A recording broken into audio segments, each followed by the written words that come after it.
احمدہ و نصلی علی رسولہ الکریم۔ امید ہے کہ تمام احباب خیریت سے ہوں گے۔ حضرت سلمان رضی اللہ تعالی عنہ فرماتے ہیں کہ نبی کریم صلی اللہ علیہ وآلہ وسلم نے شعبان کی آخری تاریخ میں ہم لوگوں کو واعظ فرمایا، تمہارے اوپر ایک مہینہ آ رہا ہے جو بہت بڑا مہینہ، بہت مبارک مہینہ اور بہت ہی عظمت والا مہینہ ہے۔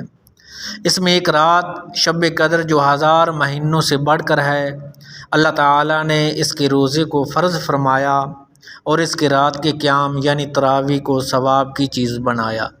جو شخص اس مہینہ میں کسی نیکی کے ساتھ اللہ کا قرب حاصل کرے، ایسا ہے جیسا غیر رمضان میں فرض کو ادا کیا، اور جو شخص اس مہینہ میں کسی فرض کو ادا کرے وہ ایسا ہے جیسا کہ غیر رمضان المبارک میں 70 فرض ادا کرے۔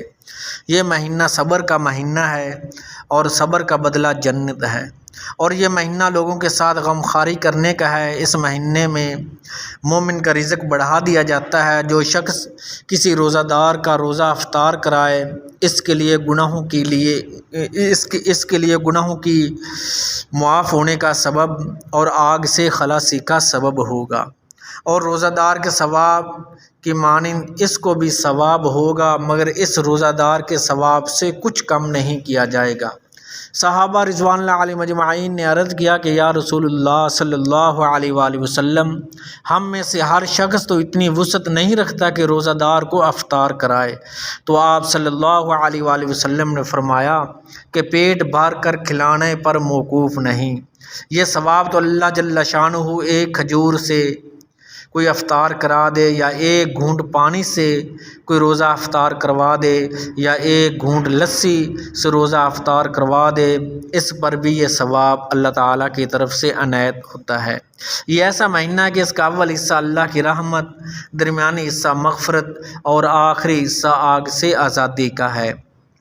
جو شخص اس مہینہ میں غلام کے بوجھ کو ہلکا کر دے، یعنی جو خادم ہے کام کا بوجھ اس پر ہلکا کر دے، اللہ جل شانہ اس مالک کی مغفرت فرماتے ہیں اور آگ سے آزادی فرماتے ہیں۔ اور 4 چیزوں کی اس میں کثرت رکھنا، جن میں سے 2 چیزیں اللہ کی رضا کے واسطے اور 2 چیزیں ایسی ہیں جن سے تمہیں چارہ کار نہیں۔ پہلی 2 چیزیں جن سے تم اپنے رب کو راضی کرو وہ کلمہ طیبہ ہے۔ احادیث مبارکہ کے اندر آتا ہے کہ کلمہ طیبہ جو آدمی اخلاص کے ساتھ پڑھ لیتا ہے، آسمان اور زمین کے درمیان جو چیزیں ہیں وہ ایک پلڑا میں رکھ دی جائیں، اور وہ ایک پرزہ جس کے اوپر کلمہ شریف لکھا ہو وہ ایک پلڑا میں رکھ دیا جائے، تو پھر بھی یہ کلمے والا پلڑا جھک جائے گا، اور آسمان اور زمین جس پلڑا میں ہوں گی وہ ہوا میں اڑ جائیں گے۔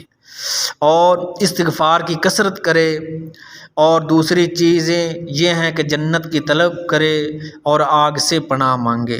جو شخص کسی روزہ دار کو پانی پلائے، حق تعالی شانہ قیامت کے دن میرے حوض سے اس کو ایسا پانی پلائیں گے جس کے بعد جنت میں داخل ہونے تک پیاس نہیں لگے گی۔